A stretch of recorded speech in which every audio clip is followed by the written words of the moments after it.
మార్గము, నేనే సత్యము, నేనే జీవం అని యేసు ప్రభు వారు పలకటమే కాదు, దాన్ని ఆచరణలో పెట్టి చూపించారు. ఎలా అంటే దాన్ని చీల్చబడి కలువరి శిలువలో తను కొట్టబడి పాప రహిత రక్తం 33 సంవత్సరాలు ఏ పాపం వంటకుండా మనస వాచ కర్మేన అరిషడు వర్గాలను జయించి కామము, క్రోధము, మదము, మోహము, లోభము, మత్సరము అనే మనుషులకుండే అరిషడు వర్గాలను జయించి ఏ పాపం వంటకుండా తన నిండు యవన పాప రహిత రక్తాన్ని కలువరి శిలువలో కార్చి తన దేహాన్ని చీల్చాడు.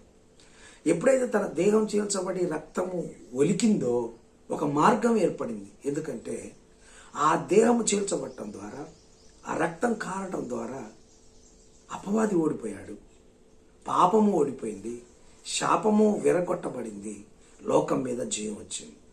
ఎప్పుడైతే ఎర్ర సముద్రము చీల్చబడిందో వారు చక్కగా అవతల ఒడ్డుకు దాటారు. అపవాది అయిన ఫరో లాంటి అపవాదులు, శత్రువులు అందులో పడి చనిపోయారు. ఎప్పుడైతే యేసుప్రభువారు కలువరి శిలువలో చీల్చబడి కలువరి శిలువలో తాను చీల్చబడిన తర్వాత చనిపోయారు, అపవాది ఓడిపోయాడు, అపవాదిని చితక్కొట్టాడు, పాపం ఓడిపోయింది, లోకం ఓడిపోయింది. ఇవన్నిటిని ఓడగొట్టి మనల్ని తండ్రితో ఏకమయ్యే రహదారిలో వెంట తీసుకెళ్ళారు. పరమ కానాను యాత్ర. వాళ్ళేమో కానాను యాత్ర చేస్తుంటే మనము పరమ కానాను యాత్ర చేస్తున్నాం. ఒకవేళ ఆ రోజు ఎర్ర సముద్రం చీల్చబడకపోతే పరిస్థితి వేరుగా ఉండేది. యేసుప్రభువారు ఈ లోకానికి రాకుండా, ఆయన చీల్చబడకుండా ఉంటే మన పరిస్థితి ఏమవును? ఆ రోజు ఎర్ర సముద్రం చీల్చబడకపోతే అరణ్యంలో వాళ్ళు కూలిపోయారేమో కొన్ని రోజులకి. అంటే ఐగుప్తు నుంచి వచ్చిన కొన్ని రోజులకే కూలిపోయేవారేమో. ఈరోజు యేసుప్రభువారు మన కోసం రాకపోతే, చీలకపోతే మనము ఈ లోకం వరకు బ్రతికే వాళ్ళం. యుగాలు జీవించే అవకాశము, భాగ్యము మనకు ఉండేది కాదు. తండ్రితో ఏకమై ఉండే వాళ్ళము కాదు. Because of Jesus Christ we still alive. ఇక్కడ జీవించడమే కాదు, పరలోకంలో యుగాలు, ఇటర్నల్ టు ఇటర్నల్ జీవించడానికి అవకాశం లభించింది.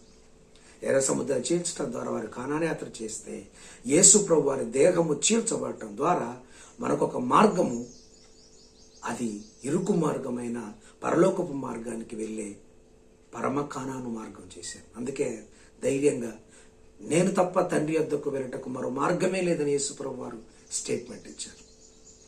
That was wonder.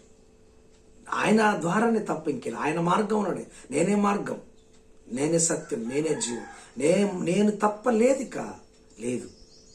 ఆ ఎర్ర సముద్రం చీల్చబడకపోతే ఇంకే ఇబ్బంది ఉండేది వాళ్ళకి. యేసు ప్రభు వారు చీల్చబడకపోతే ఇబ్బంది ఉండేది. నేను తప్ప లేదు.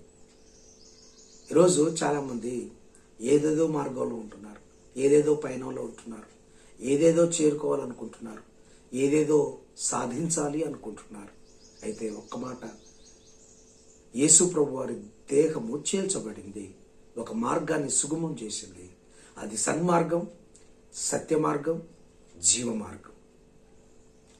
ఆ మార్గంలో, ఆ జీవ మార్గంలో, ఆ సత్య మార్గంలో, సన్మార్గంలో, పరమ కానాను మార్గంలో ఉన్నవారు ఆశీర్వాదాలు పొందుకొని పరమ కానానికి చేరుతారు. ఆ మార్గంలో లేని వారు ఇబ్బందులు పడతారు. ఈరోజు చాలామంది లోకపు మార్గంలో విశాల మార్గాన్ని ఎన్నుకుంటున్నారు, రంగుల ప్రపంచంలో వెళ్తున్నారు, కోరికలు, వ్యసనాలు తీర్చుకునే విశాల మార్గంలో వెళ్తున్నారు. యేసుప్రభు వారు అన్నారు, విశాల మార్గము తండ్రి యొద్దకు చేరదు, ఇరుకు మార్గం అంటే నువ్వు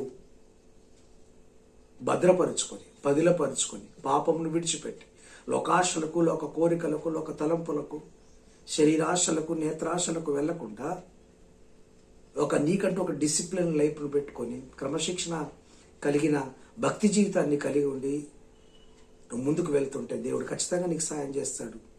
ఆ ఇరుకు మార్గంలో కూడా నీకు విశాలత కలగజేసి పరమకానానికి చేరుస్తాడు. నీకోసం చీల్చబడిన దేహాన్ని ఇంకెందుకు నువ్వు నిర్లక్ష్యం చేస్తున్నావు? ప్రపంచ మానవాళి కోసం చీల్చబడిన దేహంలో ఎందుకు ఆ మార్గంలో నడవడం లేదు? ఈరోజు చెప్పులు లేకుండా కొంతమంది నడుస్తున్నారు, బట్టలు లేకుండా కొంతమంది నడుస్తున్నారు, నిప్పుల మీద నడుస్తున్నారు, మరొక మార్గంలో నడుస్తున్నారు. ఇవన్నీ పరమునకు చేరుస్తాయో లేదో తెలియదు, కానీ యేసు ప్రభు వారు చీల్చబడిన దేహపు మార్గంలో ఎవరైతే నడుస్తారో వారు తప్పకుండా పరమునకు చేరుస్తారు, పరమకారాలు చేరుస్తారు. అదొకటే మార్గం, ఇంకా ఏ మార్గం లేదు. ఏ కొండలు లేవు, ఏ గుట్టలు ఎక్కాల్సిన పరిస్థితి లేదు, ఏ కొండలకు వెళ్లాల్సిన పరిస్థితి లేదు, పాదయాత్రలు కాలినడకలు చేయాల్సిన అవసరమే లేదు. There is no need.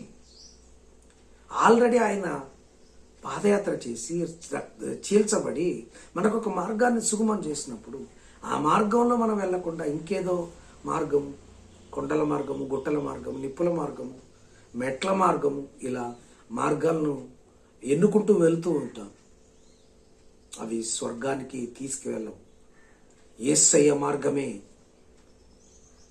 నే మార్గం అన్నా. నేను కూడా మార్గం అంటే ఇంకా వేరుగా ఉండేదేమో, కానీ నేనే అంటే ఐఎమ్ ఓన్లీ నేనే మార్గం అన్నారు. మరి ఆ మార్గం ఒకటే మార్గం, అదే మనల్ని పరలోకానికి తీరుస్తుంది. నీ శత్రువును నిన్ను వెంటబడుతున్నాడేమో, అపవాది, సాతాను, పాపం, వాటన్నిటినీ ఎర్ర సముద్రంలో ముంచేసే రోజు ఒకటి వచ్చేస్తుంది. అదే ఈరోజు కావాలని నేను కోరుకుంటున్నాను. వెళ్ళు, నీ ముందు ఏముందో చూసుకోవద్దు, నీ ముందు ఏ ఇబ్బంది పరిస్థితి ఉందో చూసుకోవద్దు, వెనకాల తరుముతున్న శత్రువుల గురించి ఆలోచించొద్దు. క్రీస్తు కొరకు నడువు, క్రీస్తు కొరకు నడువు. నీ ముందున్న సమస్యలను, నీ పక్కనున్న ఇబ్బందులను, కొండల లాంటి ఇబ్బందులను, సముద్రం లాంటి సమస్యలను, నీ వెనుకున్న అపవాది శత్రువులను ఒకేసారి హతము చేసి నిన్ను సుగమం మార్గములో ఆయన యొక్క సన్నిధి కోసమై నిన్ను పరుగులెత్తిస్తాడు. అటువంటి మార్గానికై మనం అందరము వేగిరపడి ముందుకు వెళ్దాం.